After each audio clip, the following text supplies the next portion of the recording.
RealAgriculture.com is proud to present coverage of the 20th anniversary of Canada's Outdoor Farm Show in Woodstock, Ontario.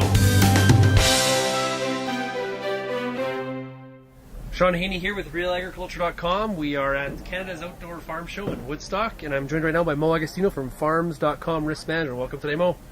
You're welcome. Hey, Mo. I've been listening to you give presentations on the markets the last 3 days, and the story really doesn't seem to have changed very much. I would describe you as a bit of a bear. Is that a good description? A very good description. I've been a bear since September of last year. I've been talking about the short crop long tail, and we've created this downward sloping downtrend, and we've had some spikes and rallies along the way, but those spikes and rallies needed to be sold. Yeah, so and what are you hearing from the farm group as you tell them that? Are they shocked? Are they surprised? Or are they sort of like, oh crap, he was right? Kind of the latter. They said that I was right again, but the farmer that sold into cash the last couple of years, right through those summer dry spells, have done really well. They probably made a killing in most cases, and so they risk it this year. They didn't like the basis; it was wide. They didn't like the spread between old and new, and they were willing to take a risk. They were hoping that maybe dry weather would impact prices again this year, and it hasn't. And now they're just forced to store it because they just don't like the overall net price. Did today's WASDE report give us any change in the story or any glimpse of hope of the market's turning around? A little bit of hope on the beans, but I think the market knows that perhaps the bean yield is lower. The market was looking for 41.1 on bean yields in the U.S. and it came in at 41.2. Ending stocks dropped to 150. Market was looking at 160 million, which is tight levels, because if you look at 12-13 ending stocks, they're in that 123 million. But market knows that. I mean, we rationed demand when we went from 11.74 per bushel off November 2013 futures to that 14.09.5. We're up about to 25, 26, hitting that 13.84. Remember, the close is always the most important. It's helping canola also rally back about $500 a metric ton. But I still sense, with harvest around the corner,